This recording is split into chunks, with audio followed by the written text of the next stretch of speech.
Hey everyone, Rich Mr. Thrive and Survive. I hope everybody's doing fantastic out there. Just want to introduce the players here. We're going to look at submarines and destroyers in the ocean and the earth and put it all together. And I want to show you how submarines work in the Navy and on the globe and things like that. So here's our players, our actors in this stage. We have the submarine over here on the right, and we have a destroyer on the left, and this is supposed to represent the ocean on a globe model. And of course we have the clouds and things like that. It's a very bright white day, so wanted to show some good contrast there. So let's get into this, shall we? Now let's look at a couple of the functions of a submarine and how dangerous they can be. We're going to look at what steers a submarine and what causes it to achieve something called neutral buoyancy in the oceans itself. But as you can see from this picture right here, sometimes the submarines have to hover barely on top of the ocean floor. This is a lot of the reason why we have the ocean floors mapped out and why we know, for example, most of the Pacific is a plain, because we have mapped all of this.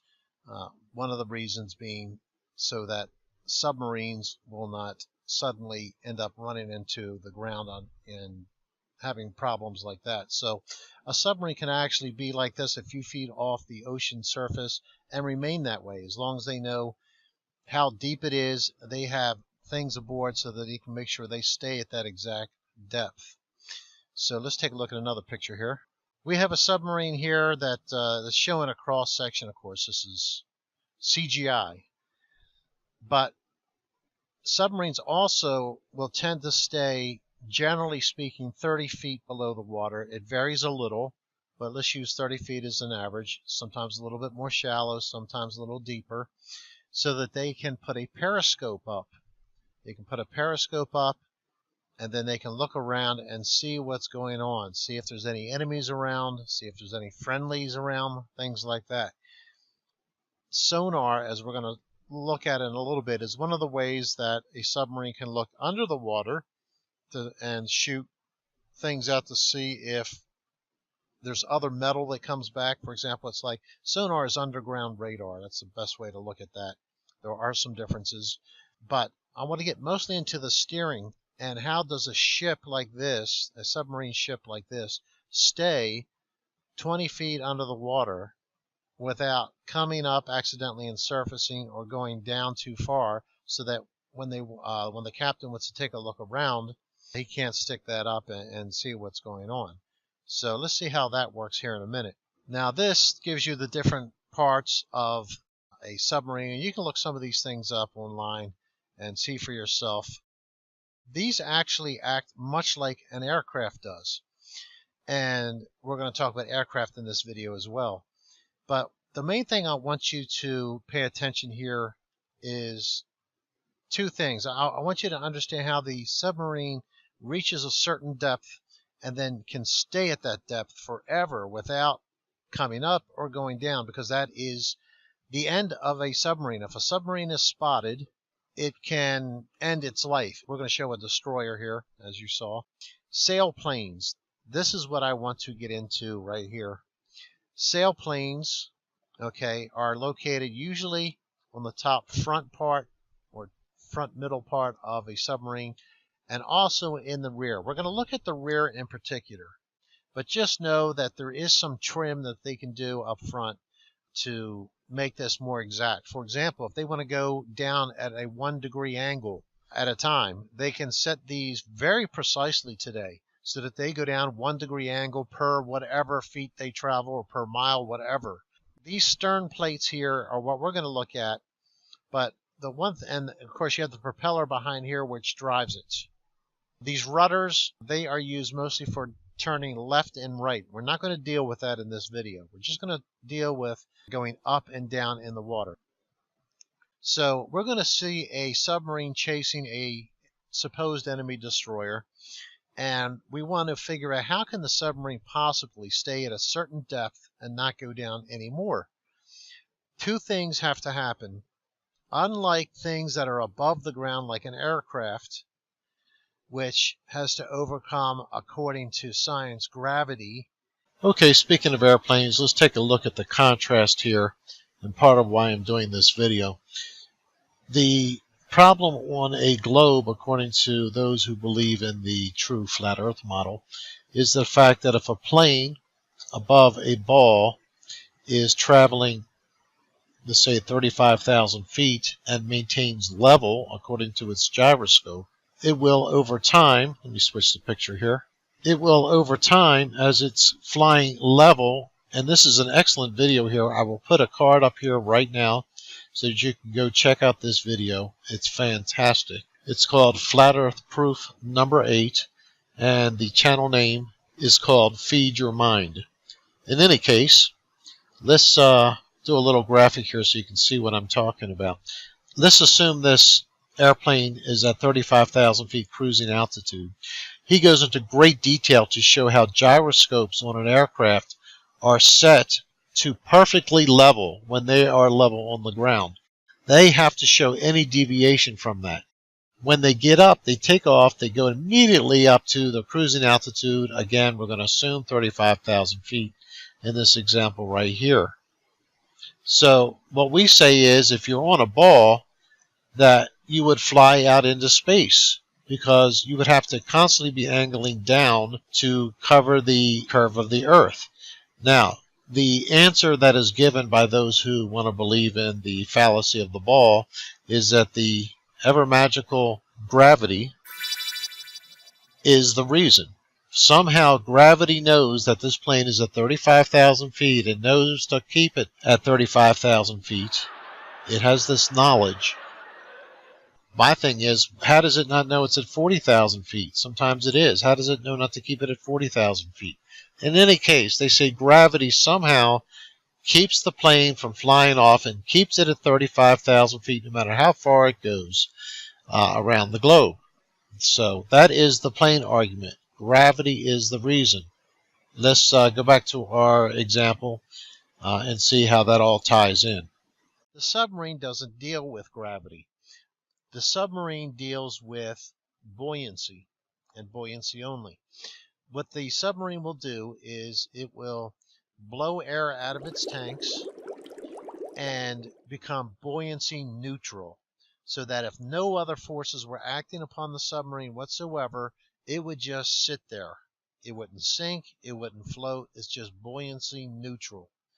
In essence, it becomes the same buoyancy as the ocean around it. Now, that can get complex. Temperatures of the water can be involved, salinity, different factors. We're going to try to keep it simple here. So, if you turn a propeller on and you're buoyancy neutral, the submarine will obviously move, but how do you keep it from going down or up? Even though it's buoyancy neutral, if you have your sails off even by a little bit, this is going to dive or come up. Now, let me cover real quickly if a submarine needs to rise very rapidly or sink very rapidly, they change the buoyancy also. They change the sails and they change the buoyancy. If they need to dive from the surface, well, let me go and let's take a look at that. Now, this is a little crude here, I admit it, but I'm putting a larger sail on the back here to show you. Now, let's assume that the bubbles have been blown out here to where this is buoyancy neutral. And all of a sudden, this submarine finds, let's say, an enemy ship, a destroyer in the distance. How is that shown? Let's just go ahead and show it here. So, now forget about this cursor here. I've recorded this so many times, it's crazy. As this goes down, the rudder, the sail, as the sail is pointed downward, it forces the water up as it's moving forward, forces it up in the back, which points the front of the submarine down. So as we continue this, you see the submarine goes down. Again, it's buoyancy neutral. So because the propeller is working and the sail in the back is pointed down, it's not at 90 degrees, Let's say they want to go down at a 20-degree rate. Well, they would tilt this down at 20 degrees, and the front would go down by 20 degrees. That's why it's important to have it buoyancy neutral. You don't have to have all kind of fancy calculations to say, oh, where we have a little slight tendency to float, so we got to make this slightly more than 20 degrees. No, this thing is all done with precision. So as you can see now, there's no blowing out of the tanks of air or water. That's very important. Now, as you can see, this is back to a neutral position, 90 degrees to the surface. In this case, the ship continues now in a straight, level position.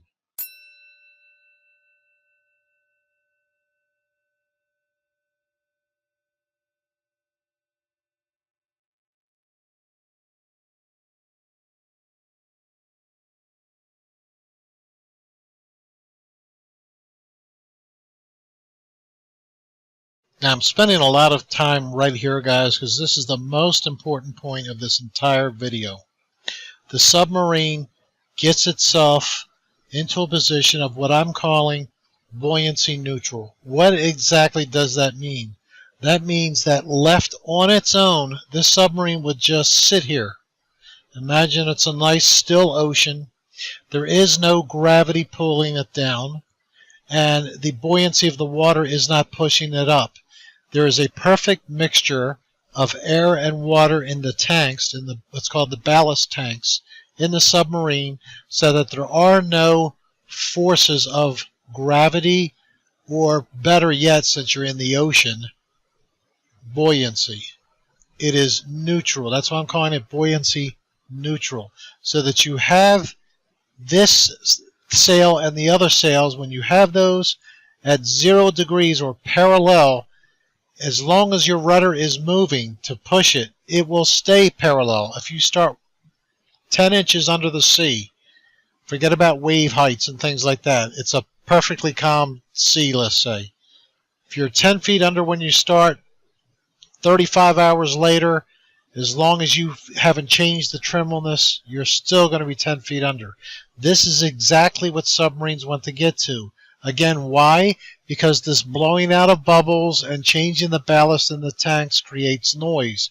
It makes it easy for the enemy to find a submarine. Most submarines today in the military are nuclear powered, so that there is no combustion engines like that that are going to make sounds. You've heard the term probably, at least in the United States, run silent, run deep. So if they want to change by 10 degrees, if they want to go down 10 degrees per so many feet, they will change this to 10 degrees. It's a 1-to-1 ratio. This is extremely important concept to get. There is no gravity here, and in essence, really, there is no buoyancy. It's perfectly neutral. Let's continue. So hopefully that explains how that works. Now, if the ship wants to go back up, they just do the opposite. They would just point this up, and the ship would go up. There's no additional noise added. That's an important thing. There's no additional noise blowing out of bubbles and things like that. So this buoyancy neutral is a very important concept to have, and to understand how the sails cause this to go up and down is extremely important. Okay, let's look at a real life scenario. We've explained everything. We are buoyancy neutral here. Once the destroyer suspects there may be a submarine nearby, he will ping to see if the destroyer is out there. That might go something like this.